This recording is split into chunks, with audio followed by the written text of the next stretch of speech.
My mother told me not to come for Christmas, claiming I would embarrass them in front of my sister's upper-class boyfriend. My sister called me a nobody. I decided to show up anyway. They never expected their guest of honor was my new employee. This is where the story truly begins, and you won't want to miss what happens. Make sure you're subscribed to see it through to the end.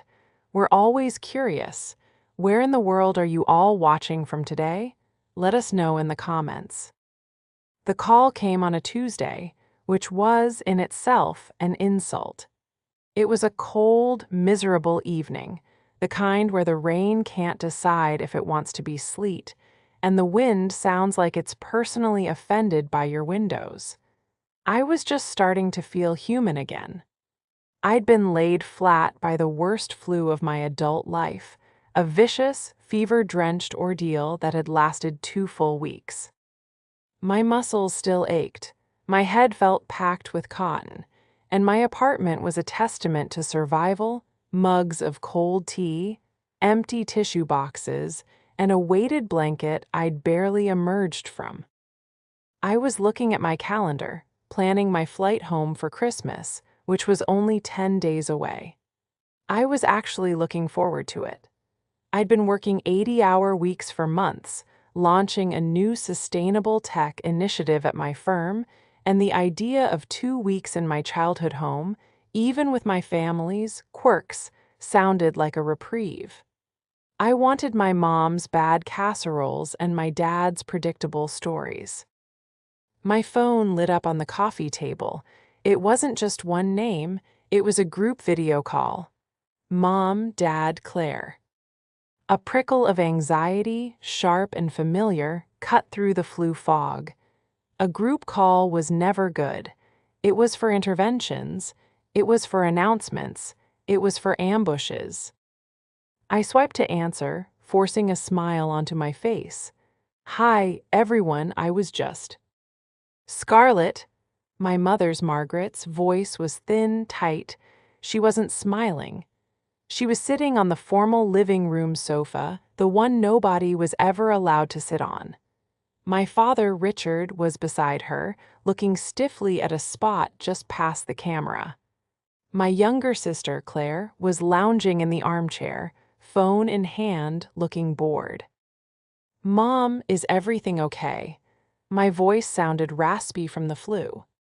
Scarlett, dear, Mom began, using the tone that always preceded bad news. We need to talk about Christmas. I pulled the blanket tighter. Okay, what's wrong? Did something happen? My father cleared his throat, still not looking at me. Your mother and we've been talking, and with Claire's situation, we've decided it's just not a good year for you to come home. The words were so cold, so sterile that they didn't compute. Not come home? What do you mean? I've already got my presents wrapped. My sister, Claire, let out an exasperated sigh, loud enough for the microphone to catch. Oh, Mom, just tell her. Stop trying to be nice about it. She sat up, her perfectly made-up face filling her little video window.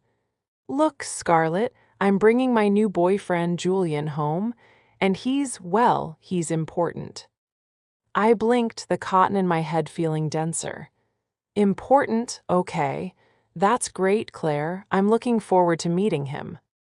No, you don't understand, Claire snapped, her voice dripping with the kind of condescension she'd perfected in high school. He's actually important. He's not like, well, anyone you know. My father finally spoke up, his voice gruff and uncomfortable. He's from a different class, Scarlett, a different world. His family is very prominent. We don't want to embarrass ourselves. The room tilted. The sleet hammered against the glass. Embarrass yourselves? My voice was barely a whisper. What does that have to do with me? This time, it was Claire who delivered the final, precise strike. She sneered, a perfect, ugly twist of her lips. Julian is used to a certain caliber of person, Scarlett. He moves in circles you just wouldn't understand. He doesn't like being around, well, nobodies. Nobodies. The word hung in the air, echoing in the sterile silence of my apartment. Nobody. And let's be honest, Claire continued, warming to her topic, your little office job is just sad. We don't want him asking what you do and have to make something up. It's just easier if you're not here. I looked to my mother. Her face was a mask of strained politeness. It's just for this 1 year, dear, she said, her voice bright and brittle. This is very important for Claire. Julian could be the one. We're having him for the entire Christmas week, and we just want everything to be perfect. You understand? I looked at my father. He was inspecting his fingernails. I couldn't breathe.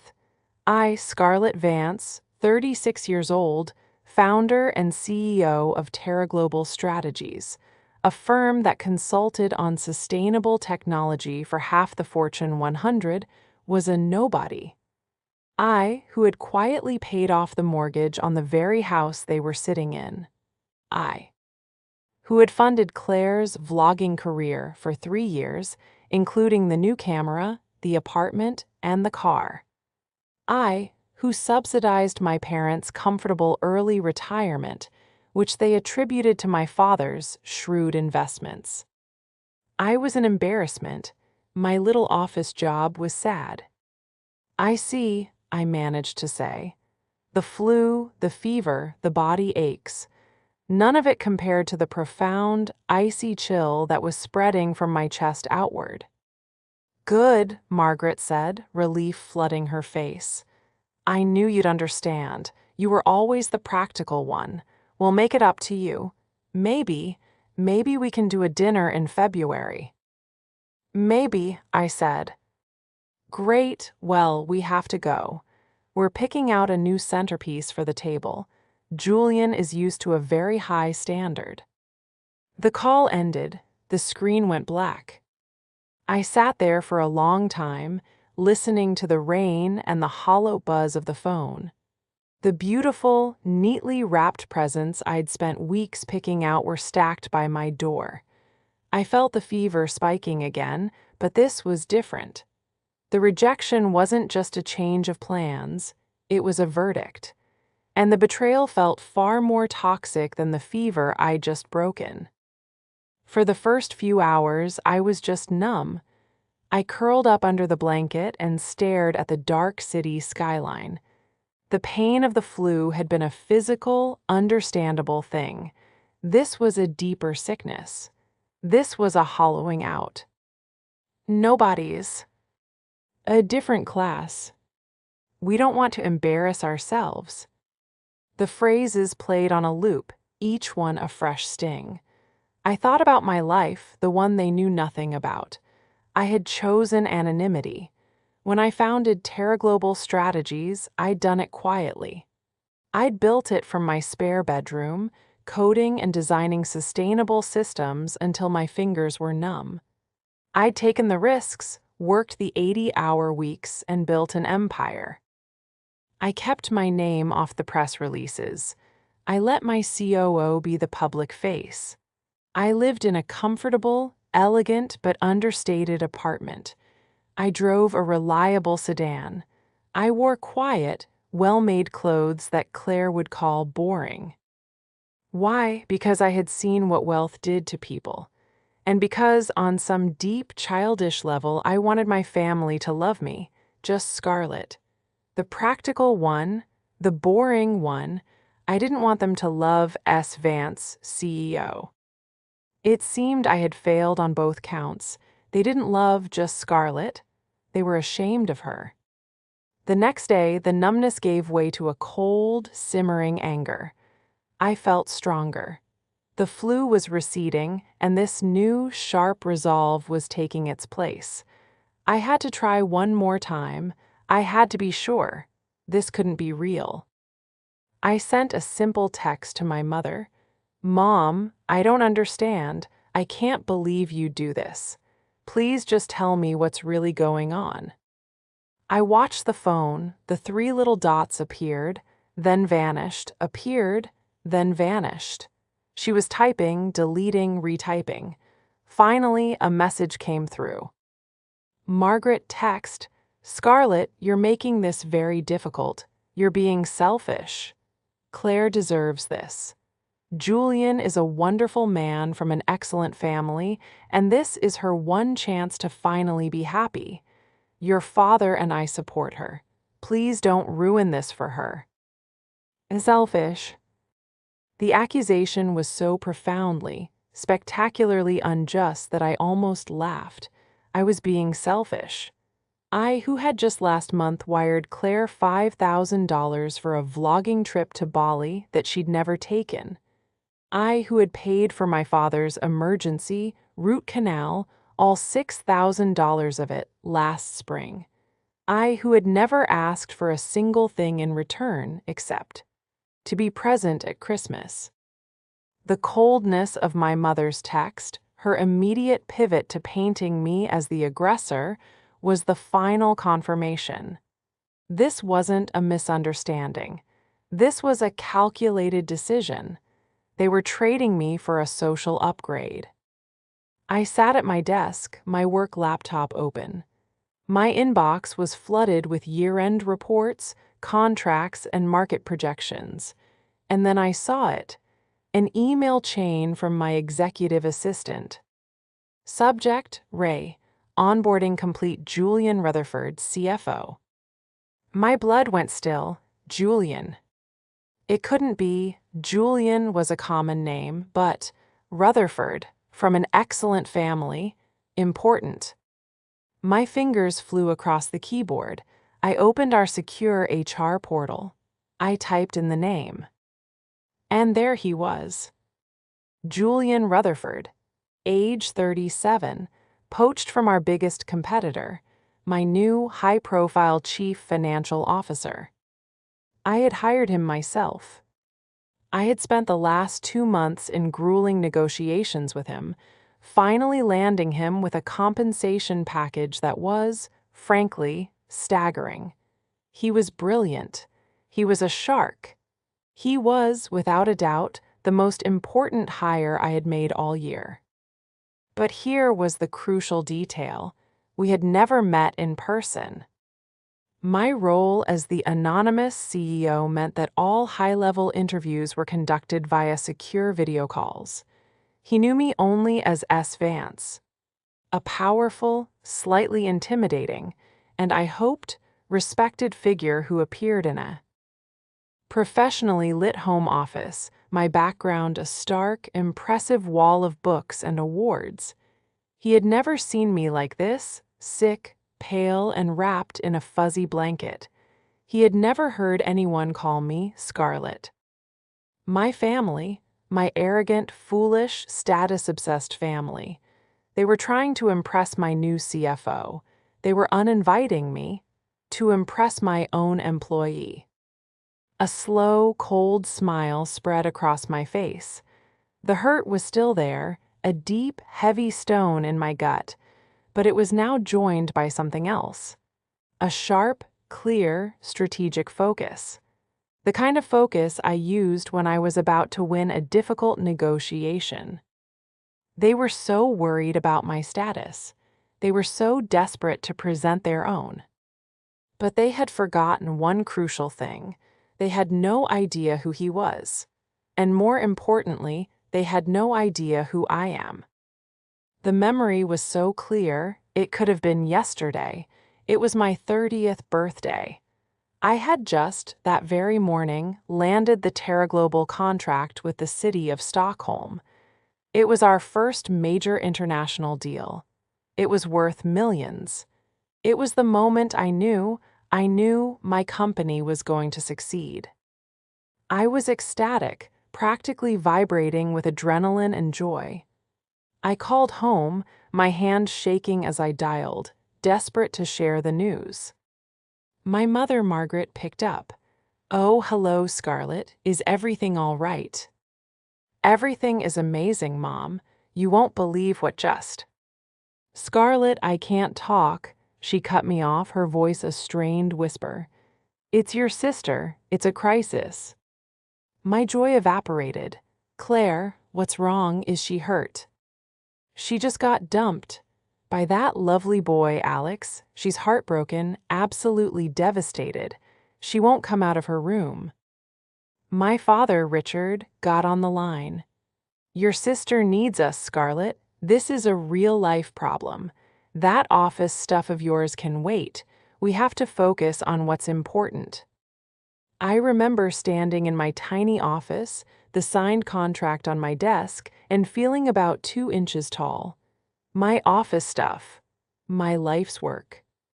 I canceled the small celebration I had planned with my team. I booked a flight. I spent my 30th birthday on my parents' sofa, listening to Claire sob hysterically over a guy she had been dating for exactly 3 weeks.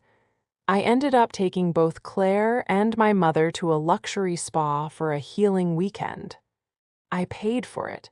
They never asked, not once, what my amazing news had been. That was the dynamic. It had always been the dynamic. Claire was the sparkling one. She was the outgoing one, the charming one. She was also deeply, profoundly insecure and monumentally lazy. She had failed out of 2 different college programs before deciding she was going to be a lifestyle vlogger.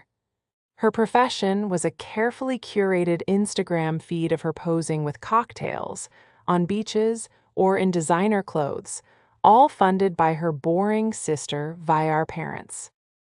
My parents enabled her, dazzled by her superficial charm and terrified of her emotional outbursts. I was the serious one, the practical one, the dull one. I was the one who was good with numbers, the one who was so responsible. My reliability had become my curse. I was not a person to them. I was a utility, a safety net, an ATM that never asked questions. And I had let them. For years, I had let them. I thought about the last time I'd been home for Thanksgiving. Claire had brought her new vlogging camera, the one I paid for, and was filming everything. We just have to get this shot. Julian is going to love my content, she trilled. She hadn't mentioned his name then, just my new man. She had turned the camera on me. I was sitting by the fire, reading a book on quantum computing. And here's my sister, Scarlett, she'd announced to her phone. Still single, still reading, nerd books. She'd giggled, a high, tinkling sound. God, Scarlett, your clothes. Don't you ever buy anything new? You look like you shop at a library. I'd looked down at my outfit. It was a simple, dark gray cashmere turtleneck and jeans. The turtleneck alone cost more than her entire fast fashion outfit, but it had no logo. It was quiet. I like to be comfortable, Claire, ID said, not looking up. So boring, she'd whispered, loud enough for me to hear, before turning the camera to my father. Daddy, tell my followers how proud you are of your influencer daughter. The disingenuousness of it all was suffocating. Their lives were a performance. They were obsessed with appearing wealthy, with seeming important. They had no interest in the actual, quiet, difficult work of being successful. They just wanted the props. And now they had the ultimate prop, Julian Rutherford.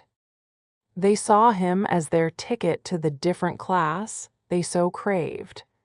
They thought that by association, they would become important. And to secure that association, they needed to cut out the one part of their lives that didn't fit the new narrative. Me, the nobody, the sad office worker, the walking, talking reminder of a lower class they were desperate to escape. The cruelty was the point. It wasn't enough to just uninvite me. They had to degrade me. They had to justify their decision by tearing me down, by reassuring each other that I was, in fact, an embarrassment. He doesn't like being around. Nobody's. That was Claire's voice, but the sentiment was shared. It was the family motto.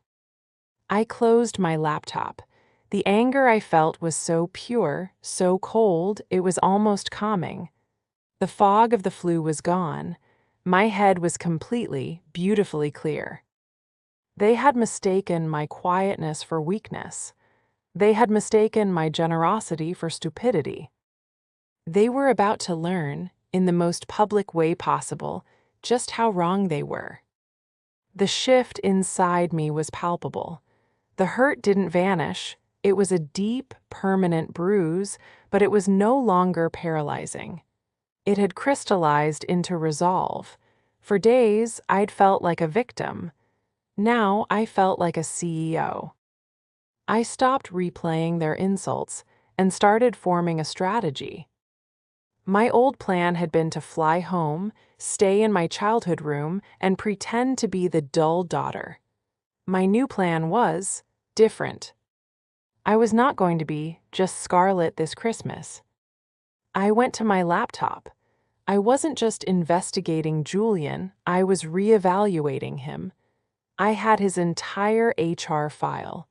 I'd read it before, of course, but now I was reading it with new eyes. He wasn't old money, as my family desperately believed. He was the opposite. His file told a story of fierce, grinding ambition. He'd grown up in a working-class neighborhood. His father was a mechanic, his mother a teacher's aide. He'd gotten to the Ivy League on a full academic scholarship. He declawed his way up the corporate ladder at our competitor with sheer talent and a relentless work ethic. The personal statement in his application packet included a line I'd skimmed over at the time, but which now leapt off the page. I have no patience for unearned arrogance or those who mistake privilege for merit. My sister, the aspiring influencer who had never worked a real day in her life, had snagged a self-made man who despised everything she stood for. The family's entire plan was built on a lie. They were pretending to be the very upper class, snobs that a man like Julian would, in all likelihood, loathe. They were trying to impress him with their prominence, a prominence I had secretly purchased for them. The clever trap wasn't something I needed to build. It was already there, ticking. The truth was the trap. My original decision had been to just show up, but now I saw that wasn't enough. I wasn't just going to arrive, I was going to arrive. I made 2 calls. The first was to my executive assistant, Maria.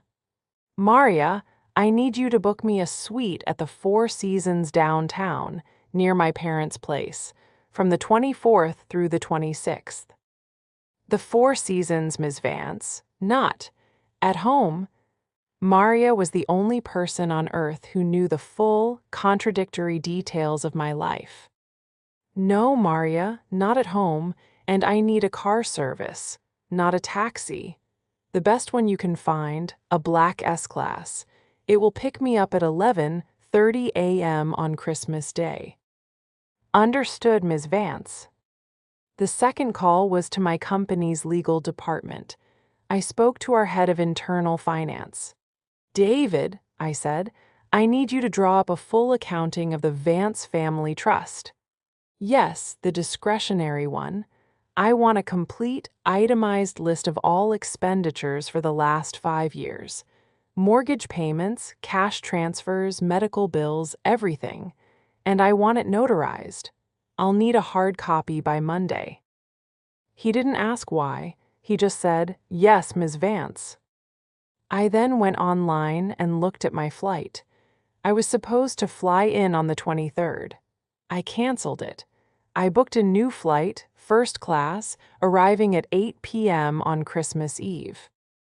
I felt a pang of something, guilt, sadness. It was the end of an era, the end of pretending. I was done being their secret. I was done being their shame. I looked at the stack of gifts I'd bought for them, the expensive watch for my father, the rare first edition book of poetry for my mother, the top-of-the-line vlogging drone for Claire. I carefully unwrapped the drone. I put it back in its box. I rewrapped my father's watch and my mother's book. Then I found a simple, elegant gift bag. Into it, I placed the notarized, leather-bound folder of financial statements that David was preparing. That would be my gift to the family. The gifts for my parents, I'd give them to my driver. A new text from Claire lit up my phone. Claire text, just confirming you're not coming. Julian is so excited, and I'm wearing a new dress. It would be just like you to show up and ruin it by being all mopey. I typed back a single, simple reply. I wouldn't miss it for the world. See you tomorrow. The scene receipt appeared instantly. The 3 dots began to dance frantically. I put my phone on silent and tossed it in my bag. The trap was set. Now I just had to let them walk into it. The frantic call.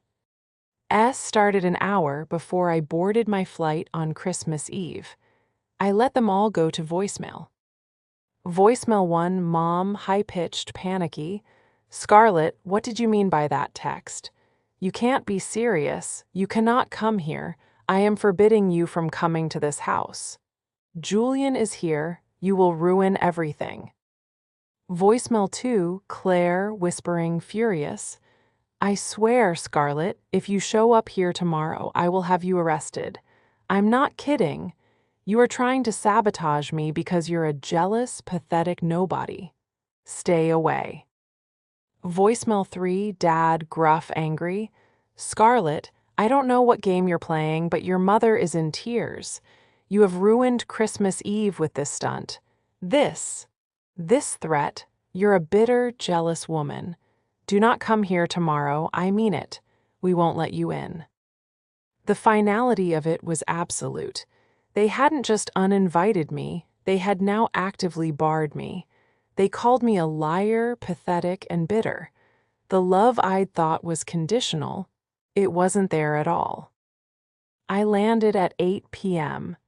The city was beautiful, draped in festive lights. I bypassed the chaos of the taxi line and stepped into the warm, quiet interior of the town car that was waiting for me. I checked into my suite at the Four Seasons. It was spacious, beautiful, and looked out over the glittering city park. It was also completely, painfully empty. I ordered room service and opened my laptop. I didn't sleep. I worked. I finalized the new Q1 budget and approved the press release for our Singapore expansion. At 10 p.m., my work phone pinged. It was an email from Julian Rutherford, my new CFO. Subject, Merry Christmas. Message, Ms. Vance, I just wanted to wish you a Merry Christmas. I'm settling in well, and I'm incredibly excited about the work we're going to do in the new year. Thank you again for this opportunity. I won't let you down. Julian. I stared at the message. Settling in well. He was, at that very moment, in my parents' house. He was probably drinking my father's good whiskey and eating my mother's hors d'oeuvres. He was settling in with the family that was, at that exact same time, leaving me furious voicemails, forbidding me from entering their home. I typed a brief reply. Merry Christmas to you as well, Julian. I look forward to a very productive year. S. Vance.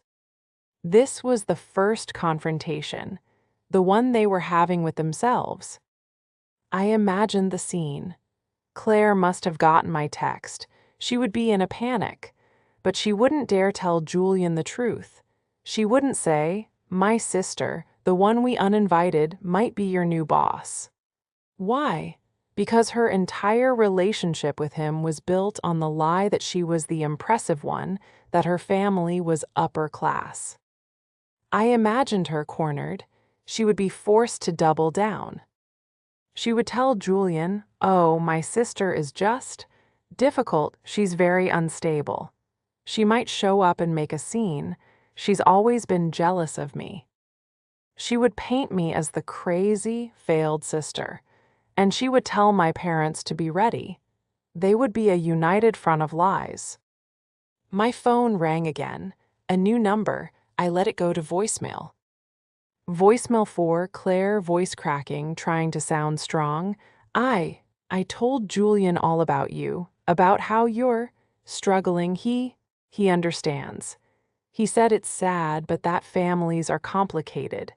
So don't bother, Scarlett. He already knows you're a mess. We're all on the same page. Just leave us alone. I almost felt a pang of pity for her. She was in so far over her head. She had no idea what she was doing.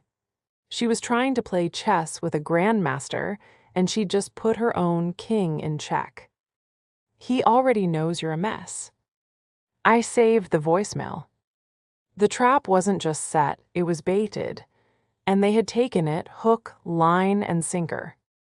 I slept for 2 hours. I woke up at 7 a.m. on Christmas morning, alone in a hotel room. I took a long, hot shower.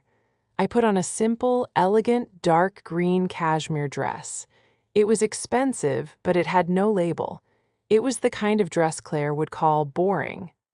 I put on minimal makeup, pulled my hair back, and slipped on a pair of simple diamond earrings.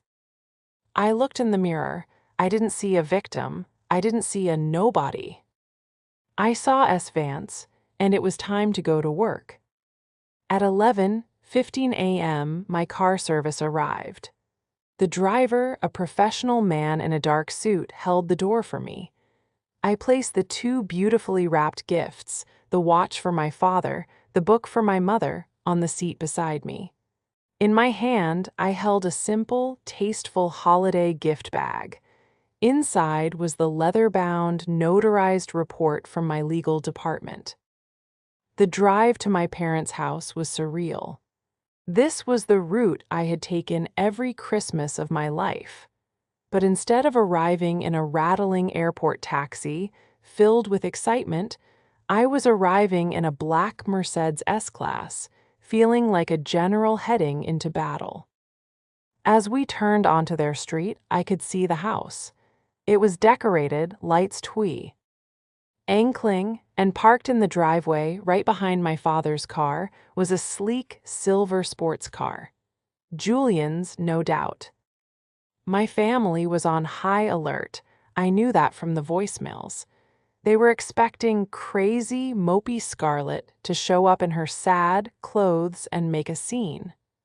They had probably been up all night, rehearsing their lines, united in their story of my instability. Claire's last voicemail was the irrefutable proof I needed. She hadn't just lied, she had slandered me to my new CFO. She hadn't just tried to protect her fantasy, she had actively tried to damage my reputation with a man who was crucial to my company. This was no longer just a family drama. This was a corporate liability. The car pulled up to the curb. I sat for a moment, gathering myself. The driver came around and opened my door. "Would you like me to wait, ma'am?" he asked. "Yes, please," I said. "I don't believe I'll be long." I walked up the stone path. The door opened before I even had a chance to ring the bell. My mother, Margaret, was standing there. She was wearing a new, expensive-looking red dress. Her face, which had been smiling, no doubt expecting a different guest, collapsed into a mask of pure, unadulterated fury. "Scarlett," her voice was a low hiss. You cannot be here. I forbade you. I told you." "Hello, Mom," I said, my voice calm and even. "I'm just dropping off gifts. I won't stay long." "Gifts? We don't want your—" "Who is it?" Claire's voice trilled from inside. "Is that the caterer? Julian is starving." Claire appeared in the hallway. wearing a glittery gold dress that was inappropriate for 11:30 a.m. When she saw me, her face went white under its heavy layer of foundation. "Get out," she seethed. "Mom, tell her to leave. You are not welcome here, Scarlett." My father, Richard, appeared behind them, his face a thundercloud. "I told you not to come. You are embarrassing us. You are ruining Christmas. Get off my property." "Embarrassing you?" I said, still calm. "I'm just standing in the doorway. I promise I'll be gone in a minute." "It's just my sister," Claire said, her voice suddenly, falsely sweet. She was speaking over her shoulder to someone in the living room. "The one I told you about, the difficult one, she's just so jealous. She's having a bit of an episode. She was performing for him." And that's when I stepped past my mother into the foyer. The house was warm. It smelled of pine and roasting turkey. And there, standing by the beautifully decorated Christmas tree, holding a glass of champagne, was Julian Rutherford. He was wearing a tailored blazer, looking every inch the high-powered executive.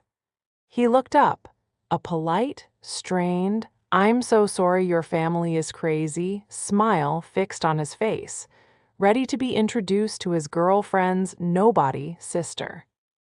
I met his gaze, and I watched as, in real time, his entire world came crashing down. Julian's polite smile didn't just fade, it evaporated. His glass stopped halfway to his mouth. The blood drained from his face, leaving him a chalky white. His eyes widened, first in confusion, then in dawning, abject horror. He froze, a perfect statue of disbelief, staring at me as if he'd seen a ghost. My family, standing in the doorway, didn't notice. They were still focused on me, their intruder. "Scarlett, I am not going to tell you again," my father boomed, stepping toward me. "Boss." Julian's voice was barely a whisper, but in the tension-filled hallway, it sounded like a cannon shot. My father stopped. Claire and Margaret froze. They all turned to look at Julian. He was still staring at me, his glass trembling slightly. "Boss," he said again, louder this time, his voice cracking with confusion. "Ms. Vance, what? What are you doing here?" The silence that fell was absolute. It was so total, so heavy, I could hear the faint ting of an ornament settling on the tree. My mother, my father, my sister. They swiveled their heads back to me, their expressions identical, slack-jawed, uncomprehending shock. It was Claire who broke the spell. She let out a high-pitched, hysterical laugh. "What? Julian, what did you just call her? Don't be ridiculous, this is just Scarlett." She waved a dismissive hand. "My sister, the one I told you about." Julian ignored her. He was standing straight now, all professional deference and panic. He looked from me to Claire and back to me. "Ms. Vance, I had no idea. I mean," Claire said her sister was. She said. "She said I was struggling," I offered, my voice quiet, but it carried in the dead silence. "That I was a mess, that I was a nobody." Julian's face went from pale to a deep, mortified red. Yes, Ms. Vance, "Claire," my mother whispered, grabbing my sister's arm. "What is he talking about? Why is he calling her boss?" "He's wrong," Claire shrieked, her eyes wild. He's confused. Tell them, Scarlett. Tell them you're lying. Tell T. You're just a secretary or something." This was the moment.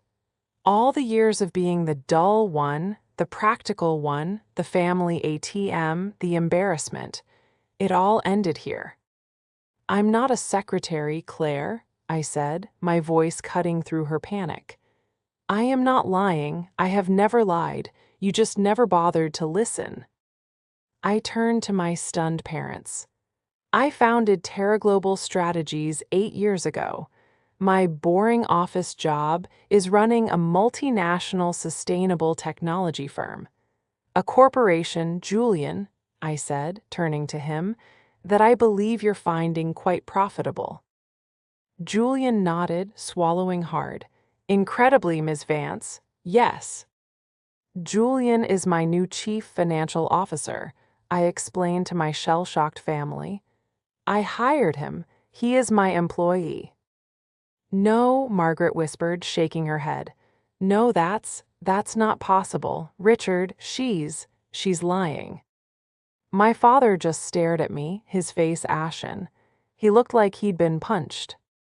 I let you believe what you wanted, I continued, my voice steady, though my heart was hammering. It was easier. I let you think Dad's shrewd investments paid for your retirement. I paid for it. I paid off the mortgage on this house, Dad. That matured investment you were so proud of, that was me. I turned to Claire, who was slowly backing away as if I were holding a weapon. Your vlogging trips, Claire, your apartment, your car, that new sports car Julian is so impressed with, all of it came from me. The nobody. I held up the holiday gift bag. I was going to give you this. It's a full, notarized accounting of every dollar I've spent on this family for the last 5 years. I suppose you can consider it a final invoice. Margaret was holding onto the doorframe, white-knuckled. Richard looked sick. And Claire just crumbled. No, no, no, no, no. Julian, who had been watching this with a look of dawning, cold disgust, finally spoke. He wasn't looking at me. He was looking at Claire. You told me she was sad, he said, his voice low and dangerous. You said your family was, that you were. You lied to me about everything. Julian, no, Claire sobbed, rushing toward him. Julian, wait, I can explain. She's twisting it. She's always been jealous. He flinched as she tried to grab his arm. Twisting what? He snapped. That your sister is my CEO? That you've been living off her generosity while you and your parents call her an embarrassment behind her back? That you'd uninvite your own sister to Christmas to? What? To impress me with a lie. He put his champagne glass down on the mantel with a sharp click. I apologize, Ms. Vance, he said, turning to me, all business. I seem to have made a significant error in judgment in my professional and personal life. I'll be submitting my resignation, effective immediately. I can't work for a company associated with this. That won't be necessary, Julian, I said just as coolly. My family's choices are not a reflection on Terra Global, but I understand. Send me an email on Monday. We'll discuss it. He nodded, his face grim. He walked to the foyer, grabbed his coat. Claire was openly wailing. Julian, please, don't go. She ruined it. She ruins everything. Julian looked at her one last time, his face carved from ice. Don't ever call me again. He opened the front door and walked out. I was left in the foyer with my 3 stunned, silent family members. The only sound was Claire, who had slid down the wall and was now making dry, gasping sobs.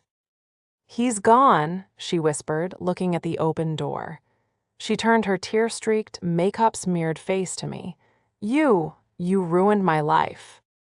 I looked down at her, the anger finally draining away, leaving only a vast, cold emptiness. No, Claire, I said. You did. You did this with your jealousy, your greed, and your cruelty. You just never imagined there would be consequences.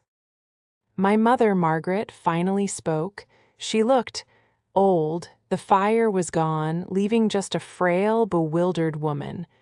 Scarlett, why? Her voice was a whisper. Why didn't you ever tell us? It was the ultimate question, wasn't it? Would it have mattered? I asked, genuinely curious. If I had told you, would you have loved me more, or would you have just asked for more money? You didn't love Scarlett the daughter. You were ashamed of me. You only wanted to use Ms. Vance, the CEO. You just didn't know you already were. My father, Richard, just shook his head, speechless. He wouldn't meet my eyes. The shame rolling off him was a palpable thing. He, who was so worried about me embarrassing him. The payments will stop, I said quietly, the words landing with the finality of a gavel. The annuity, the trust that pays this mortgage, Claire's allowance, all of it, I'm done. I looked at the three of them, the family I had loved and sacrificed for, and kept afloat for my entire adult life. You wanted me gone. I said, you got it. I placed the holiday gift bag with the financial report on the hallway table. Then I took the two wrapped gifts, the watch and the book, and placed them on top of it. Merry Christmas. I turned and walked out the open door. I didn't look back. The Mercedes was waiting. My driver, seeing my face, simply opened the back door. I got in, and we drove away, leaving the house of my childhood and the family I no longer knew behind me. A few weeks later, I was back in my office. Julian Rutherford did, in fact, send me an email on Monday. We had a long, professional, and very candid video call. He apologized profusely for his lapse in judgment. I, in turn, told him I valued his talent and his honesty. I did not accept his resignation. Instead, I gave him a massive raise and a promotion, transferring him to lead our new, critically important Asia-Pacific division. He would be based in Singapore. As far from my family as he could possibly get, he accepted with gratitude. I got a call, forwarded from my legal team, from my parents' bank. They had missed their mortgage payment. The house was in foreclosure. I owned the note, of course, through a blind LLC. My lawyers were handling the proceedings. I heard from a mutual cousin that Claire's vlog was dead. Her car had been repossessed. She had been forced to get a job as a secretary at a local insurance office. There was no heartfelt reconciliation. The damage was too deep, the betrayal too absolute. My parents sent letters. At first, they were angry and demanding. Then, they were pleading. Finally, they were just apologetic. I didn't read them. I had my lawyer manage all communication. I did not leave them with nothing. I was not them. I arranged for a small, clean, two-bedroom condo in a respectable retirement community to be purchased for them in their name. Bought and paid for, but with no cash allowance, no trust fund, no extras. It was more than they had offered me. They took it. The story ends 6 months later. I was on a rooftop terrace in Singapore, overlooking the glittering skyline, a skyline my firm had helped make more sustainable. I was toasting with Julian, celebrating the closure of a massive new deal. To S. Vance, he said, raising his glass, the boss. I smiled, raising mine. To Scarlett, I corrected him, and to knowing who your real family is. I looked out at the bright, beautiful, and unfamiliar city. I was not a nobody. I was not sad or bore open or pathetic. I was free.